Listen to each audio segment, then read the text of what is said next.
Good afternoon, you lovely people. Welcome back to Lilywhite Lane. I hope that you're all having a really good day and weekend, wherever you are in the world, and whatever you are planning to get up to. It is the big one tomorrow afternoon.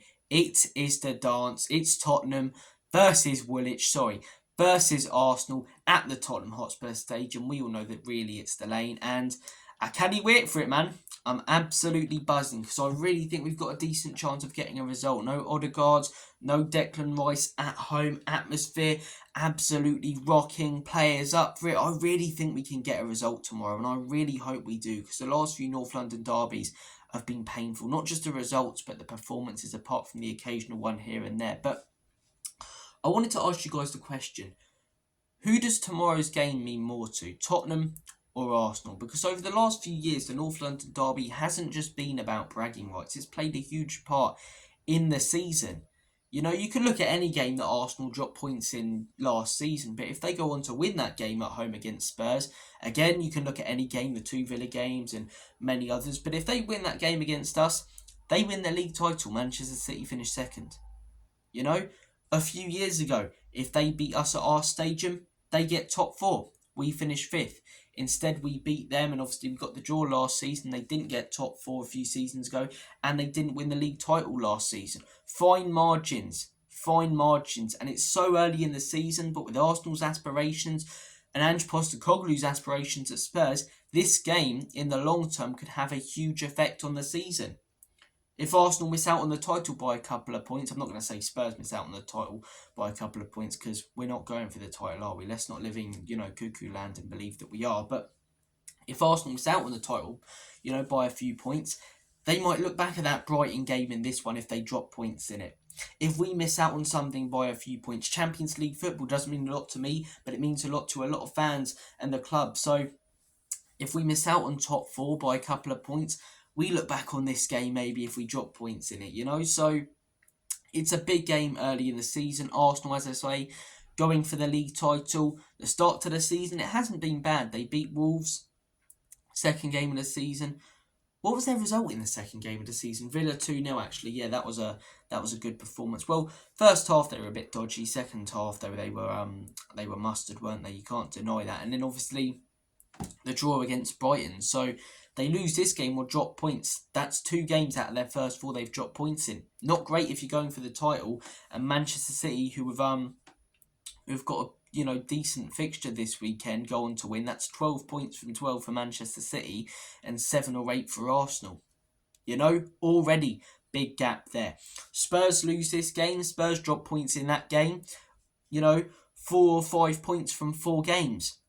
When the manager was saying that he wanted to make signings that would get us to go for the league title, that Spurs want to be competing with the top sides, that wouldn't be good enough. There's a lot of pressure on both sides heading into this game. In my opinion, there's slightly more on Spurs. And I'll tell you for why, in the words of Uncle Bin. First off, because it's at home. Let's not overlook that. The pressure of having the North London derby at home, as I say, is bigger than away. We expect to win. The fans up for it, raging at every single foul or, dodgy decision given by the referee to them lot.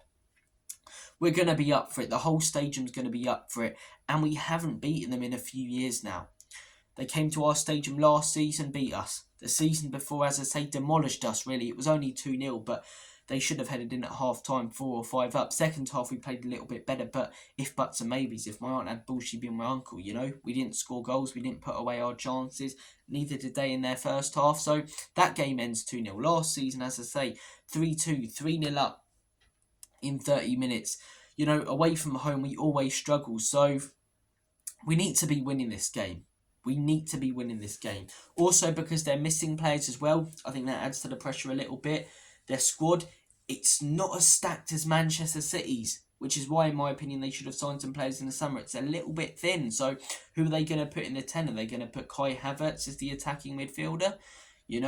We've seen that, in the past at Chelsea. We've seen that experiment fail before. Who are they going to play in other positions? Instead of Declan Rice, are they going to have Jorginho and Partey and Havertz?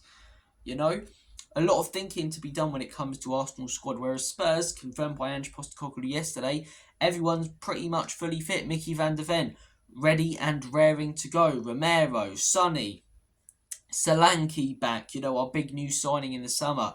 So we've got a fully fit squad when they haven't. I'm not saying they've got a complete injury crisis like some of their fans are making out, but two very, very crucial players in the middle of the park missing for a massive game, and as I say, the Manchester City game after, which plays a factor. But it's at home, as I say. We've got a fully fit side when they haven't. We've only picked up 4 points from our first 3 games. Criticism and pressure building up on Ange Postecoglou a little bit. I think we need to win this a little bit more than them. But as I say, it's a must-win for them as well. Or must grab something out of this game. Because again, they drop points. Manchester City, they lose that game. That's the title race over. Even if they beat Man City, they'd still be behind them if they didn't pick up all 3 points in this game. If Manchester City, as I say, finish off that Arsenal game on 15 points and they're on 7 or 8, that's done in my opinion. That's already done because no one else is contending with them for the league title. Liverpool, onslaught, they've made a fantastic start, but can they sustain it? Not in my opinion. If Arsenal start dropping off, 5 points already at this point in the season, that's the title race done. So there's a lot of pressure on Arsenal, a lot of pressure on Spurs. It's a North London derby with high stakes, as I say, not just bragging rights on the line, but a game that we might look back on at the end of the season as to why one team went on to do something and the other didn't. It's a massive game. I'm absolutely buzzing for it. Ange versus Lego Head, as I say. I've had my criticisms of these players, of the manager. That all goes to one side for 90 minutes tomorrow. It goes, to one side pretty much for every game, but especially tomorrow. I will not criticise a player until after that game. Fully behind everyone wearing white tomorrow. Fully behind everyone representing the badge that we love and the football club that we've all grown up loving, Tomorrow means everything. Go out there, Spurs, and smash them Gooner mugs. Thank you guys for watching. I'm getting riled up already. It's not until tomorrow, but guys, comment down below your score predictions. Comment down below who you think this derby means more to. Spurs, Arsenal.